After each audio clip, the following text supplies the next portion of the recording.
साल भर की थकान के बाद आखिरकार छुट्टियों का समय आ गया था।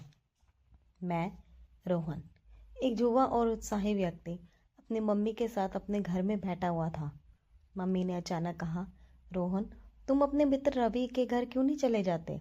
तुम्हारे पापा ने कहा था उसके लिए कुछ भेजना है, और वैसे भी रवि ने तुम्हें कई बार बुलाया है, लेकिन तुम जाते ही नहीं हो।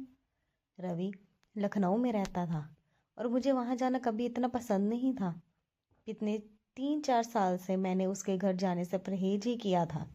रवि और मैं बचपन के दोस्त थे, लेकिन उसकी तरफ जाने की मेरी कभी इच्छा नहीं होती थी। हालांकि इस बार मैंने सोचा कि घर पर बेकार बैठे रहने से तो अच्छा है कि रवि के घर ही चला जाऊं। थोड़ा वहाँ मस्ती हो जाएगी और मेरी छुट्टियां बर्बाद नहीं होगी। 2 दिन बाद मैंने लखनऊ के लिए ट्रेन पकड़ी और रवि के घर पहुंच गया। रवि का घर लखनऊ के एक छोटे से इलाके में था। घर पहुंचते ही रवि मुझे देखकर बहुत खुश हो गया। वह मेरा सबसे करीबी दोस्त था और हमारे बीच एक गहरा बंधन था। रवि के परिवार में उसकी मम्मी, पापा और 2 बच्चे थे, बड़ी बेटी साक्षी और छोटा बेटा करण। रवि ने बताया कि उसके पापा का दूसरे शहर में तबादला हो गया था, इसलिए वे सिर्फ हफ्ते में एक ही दिन घर आते हैं। खाने पीने से फ्री होकर मैं छत पर चला गया। छत काफ़ी खुला और शांत था। एक तरफ 2 कमरे थे, जिनमें एक स्टोर रूम था और दूसरा कमरा कभी कभार सोने के लिए इस्तेमाल होता था। उस कमरे में एक छोटा सा पलंग बिछा हुआ था और पलंग के दोनों तरफ बिस्तर लगे हुए थे। छत के एक तरफ छोटा सा वॉशरूम था, जिसकी हालत से लगता था कि वह बहुत कम इस्तेमाल में आता है। छत से मोहल्ले का जायजा लेने के बाद मैं नीचे आकर रवि की मम्मी के साथ बातचीत में मशगूल हो गया। थोड़ी देर बाद बाहर का दरवाज़ा खुला और स्कूल यूनिफॉर्म में एक खूबसूरत लड़की घर में दाखिल हुई। उसके आने के अंदाज से मुझे पता चल गया कि ये साक्षी ही है। अगर कहीं और देखा होता तो शायद ना पहचान सकता, क्योंकि वह बिल्कुल बदल चुकी थी। उसका रंग दूध जैसा सफ़ेद था, बेदाग चेहरा और लंबे घने बाल, जिन्हें उसने चोटी की सूरत में बांधा हुआ था। धूप की वजह से उसके सफ़ेद रंग में सुर्खी आ रही थी। साक्षी ने आकर मुझे प्रणाम किया, जिसका मैंने अच्छे अंदाज में जवाब दिया, लेकिन उसने कोई खास रिस्पॉन्स नहीं दिखाया और अपने कमरे की तरफ चली गई। कपड़े बदलने और खाना खाने के बाद वे अपने पढ़ाई में बिजी हो गई। मैं उससे पढ़ाई की बातें करने लगा, लेकिन वह मेरी बातों का बेरुखी से जवाब दे रही थी। उसने बताया कि वह 9वीं क्लास में पढ़ रही है और आजकल उसके स्कूल में टेस्ट चल रहे हैं। रवि और करण के साथ बातें करते हुए मेरा ध्यान बार बार साक्षी की तरफ ही जा रहा था। वह मुझे जितना इग्नोर कर रही थी, मैं उतना ही उसके पास जाने के बहाने तलाश कर उसे रहता रहा था। मेरे मन में उसके बारे में कोई गलत सोच नहीं थी, लेकिन फिर भी मैं उसकी तरफ देख रहा था और चाहता था कि वह मुझसे बातें करे। लेकिन वह अपनी पढ़ाई में मगन थी और ऐसे दिखा रही थी जैसे मैं वहाँ मौजूद ही नहीं हूँ। रात को सब लोग छत पर सोते थे। मेरे लिए भी रवि की मम्मी ने एक साइड पर चारपाई पर बिस्तर बिछा दिया। साक्षी अपनी मम्मी के करीब वाली चारपाई पर सो रही थी। सब सो चुके थे, लेकिन मैं उसके बारे में सोच रहा था। घर से तो मैं सिर्फ 2 दिन ही रहने का सोच कर आया था, लेकिन अब मेरा उसकी वजह से जाने का दिल ही नहीं कर रहा था। सब लोग सो चुके थे और मैं लेटा हुआ दूर से उसे देख रहा था। रात के अंधेरे में मुझे नज़र तो नहीं आ रही थी, लेकिन फिर भी उसकी तरफ देखकर मुझे सुकून मिल रहा था। न जाने रात के कौन से पहर मुझे नींद आई। सुबह रवि की मम्मी ने जगाने पर आंख खोली तो सबसे पहले मैं साक्षी को ही देखने लगा, लेकिन तब तक वह शायद स्कूल जा चुकी थी। सारा दिन उसकी वापसी का इंतज़ार करता रहा, लेकिन वापस आकर उसने कल वाली रूटीन जारी रखी। फिर मैं करण के साथ बाजार चला गया और उसके लिए कुछ चीज़ें लेकर दी। वहाँ से साक्षी के लिए भी एक चॉकलेट खरीद ली। घर आकर मैंने उसे चॉकलेट दी, लेकिन उसने ये कहकर इनकार कर दिया कि उसे चॉकलेट पसंद नहीं है, और दोबारा अपनी पढ़ाई में बिजी हो गई। वह मुझसे जितना अजनबी वाला बर्ताव कर रही थी, मुझ में और ज़्यादा खिंचाव हो रहा था। करण मुझे बाहर जाने का कहता, लेकिन मेरा उसका सामने से हटने का दिल भी नहीं करता था। बस दिल करता था कि हर वक्त उसी को देखता रहूं। इस रात भी हम सब छत पर सो रहे थे।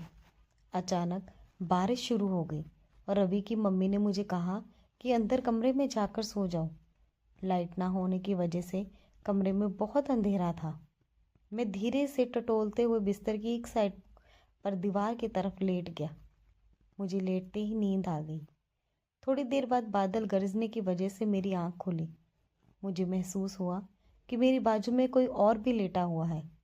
लाइट अभी तक नहीं आई थी और कमरे में बेहद अंधेरा था। मेरे ख्याल से करण मेरे साथ आकर लेट गया होगा। उस वक्त आसमानी बिजली चमकी जिससे कमरे में थोड़ी सी रोशनी हुई। मैंने देखा कि मेरे साथ करण नहीं बल्कि साक्षी लेटी हुई है। मेरी तो सांस ही रुक गई और मुझे ऐसे लग रहा था जैसे मेरे अंदर जान ही ना हो। साक्षी को अपने इतने करीब सोते हुए देखकर मैं अपने होश खो बैठा।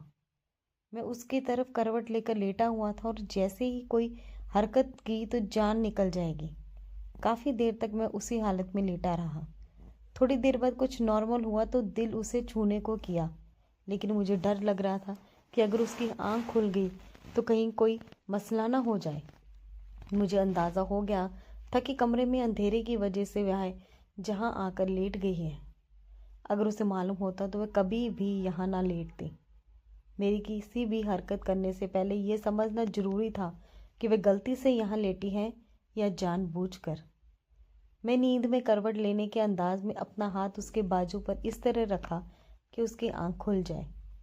मेरे हाथ ने जैसे ही उसे छुआ तो मेरे अंदर जैसे एक अजीब सा करंट लग गया हो। उसके बाजू मेरी किसी रेशमी तकिए की तरह नरम थे।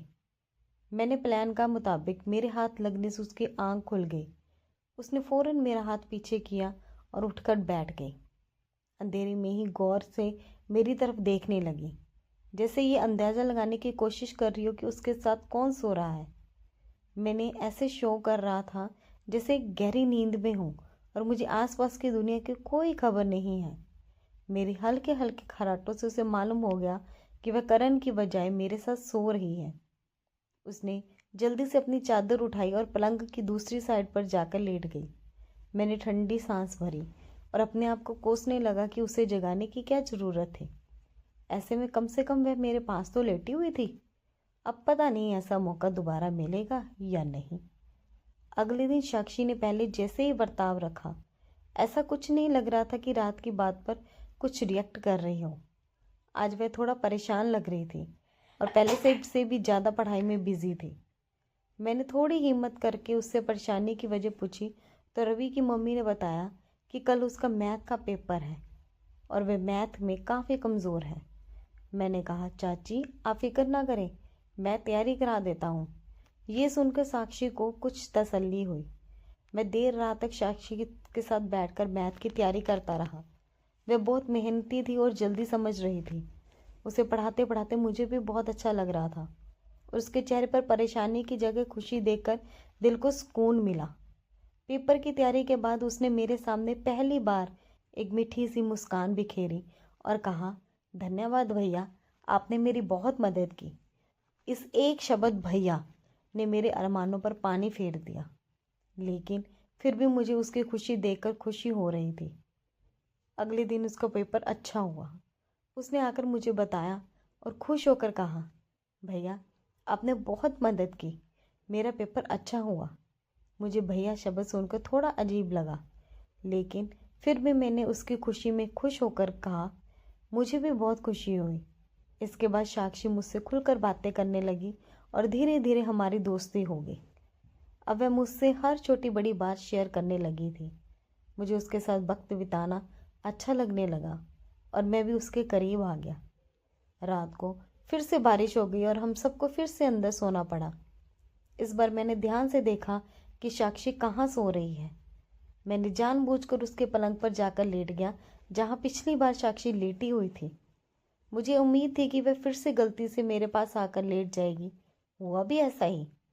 थोड़ी देर बाद साक्षी फिर से उसी पलंग में आकर लेट गई। इस बार मैंने पहले से ही प्लान बना रखा था। जैसे कि उसने करवट बदली, मैंने उसका हाथ पकड़ लिया। साक्षी ने कोई विरोध नहीं किया और धीरे से मेरे पास आ गई। उसने कहा, रोहन मुझे तुमसे कुछ कहना है। मैंने कहा, हाँ बोलो। उसने कहा, मैं तुम्हें पसंद करती हूँ और मुझे समझ में नहीं आ रहा कि ये कैसे कहूँ, इसलिए मैं तुम्हारे पास आकर सोने लगी। उसकी बात सुनकर मेरा दिल खुशी से झूम उठा। मैंने भी उससे अपने प्यार का इजहार किया और हम दोनों एक दूसरे के गले लग गए। अगले दिन मैंने अपने मम्मी पापा को साक्षी के बारे में बताया और उनके रिश्ते के लिए रवि के घर भेजा। रवि के माता पिता ने भी खुशी खुशी इस रिश्ते को स्वीकार कर लिया और हमारी शादी की तैयारी शुरू हो गई। साक्षी और मैं बहुत खुश थे। हमें एक दूसरे के साथ मिल गए। हमारी शादी धूमधाम से हुई और सब ने हमें ढेर सारी शुभकामनाएं दी। शादी के बाद साक्षी और मैं अपने नए जीवन की शुरुआत करने के लिए तैयार थे। हमने एक दूसरे से वादा किया कि हम हमेशा एक दूसरे का साथ देंगे और हर सुख दुख में एक दूसरे का साथ निभाएंगे। हमारे प्यार की ये कहानी हमेशा के लिए हमारे दिलों में बसी रही और हम दोनों ने अपने जीवन को खुशहाल और आनंदमय बना लिया। ये कहानी एक साधारण सी मुलाकात से शुरू होकर सच्चे प्यार तक पहुंची। इसमें दोस्ती, प्यार, संघर्ष और जीत की भावना थी जो हर रिश्ते में होनी चाहिए। अंत में हमारा प्यार सफल हुआ और हमने एक साथ नया जीवन शुरू किया। अगर ये स्टोरी आपको अच्छी लगी तो चैनल को लाइक और सब्सक्राइब करें। Thank you.